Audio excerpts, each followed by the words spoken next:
Here we can clearly see Acts chapter 22 is that Paul arrested. But even we all knows how Paul started his ministry. Before Jesus called him to the ministry or for his purpose, he was a rich person and he academically very intellectual person and all the things he is like in a religious way, academic way, education way, educated way, or even the financial way. He was in a high position, but he just threw everything for Jesus Christ and get into a Christianity. And also he suffered, persecuted, and also going through the really hard time in the name of Jesus. Then finally, he evangelized and proclaimed the gospel, proclaimed the new good news to the people.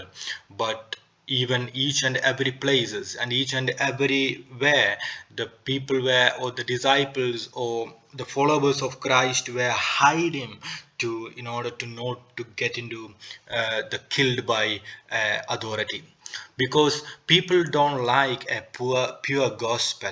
Because if you are really stand and proclaim the gospel, and also the sin, if you are really proclaim to people about sin is the greatest danger in this world, then what happened that you will get isolate. Because the thing is, people really want something related to health and wealth. Or if you just follow Jesus, you will get a good health, and if you follow Jesus, you will get a good wealth. That's one of the main conditions 90% of Christianity turned away right now, turned to into right now. So but Paul's teaching was something different. He was sharp and straightforward, that repent and the kingdom of heaven is nearby. And also that was the message of John. And even the Paul was completely following the principles of Jesus Christ and proclaimed that if you get out and repent, and with the blood of Jesus, power of lamb, blood of lamb, you could able to overcome from your sin. That was the gospel. But even the Herod or the authorities like teachers and Sadduceans and hypocritical people, they didn't like Paul, because Paul was preaching gospel and against them. Because he was even Jesus also was like revealing, or just like like people were hiding. They just like hide, and inside they were doing something and outside they were doing another thing, just like acting in front of people. That's like all the educated or the like authorized people were doing in the Christendom during that time. But who were saying about as a religious person.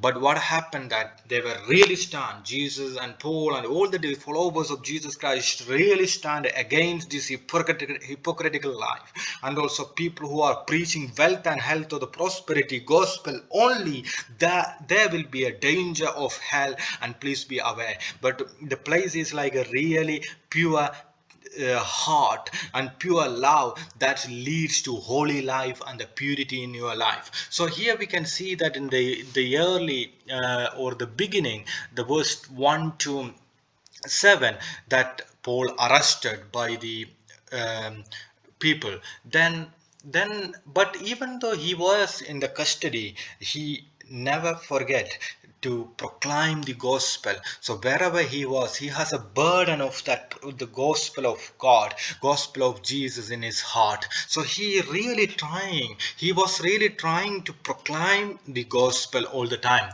Who are you, Lord? I asked. Then he was explaining what is his testimony. He's really explaining the matter as it is not to get the praise or the honor to him, but all the glory and honor goes to Jesus Christ. Who are you, Lord? I asked. Because when he was at the Damascus, and suddenly a bright light from heaven flashed around him, and I fell to the ground and heard a voice say to me, Saul, Saul, why do you persecuted me. Who are you, Lord? I asked. I am Jesus of Nazareth, whom you are persecuting. He replied, my companions saw the light, but they did not understand the voice of speaking to me. Today, this voice is sharp, double-edged sword word is talking to you. Maybe the people around and surround you maybe couldn't able to hear this verse, but here the clear word is to you. Get out from that sin. They get out from that sin and rely and also hide and to get the refuge in Jesus Christ and to pray and also dedicate your life for the gospel. So what shall I do, Lord? I asked. Get up, the Lord said, and go into Damascus. There you will be told all that you have been assigned to do. My companion lead me by the hand into Damascus because the brilliance of light had blinded me. A man named Ananias came to see me. He was devout observer of the law and highly respected by all the Jews living there. He stood beside me and said, Brother Saul, receive your sight. And at that very moment I was able to see him. Amen.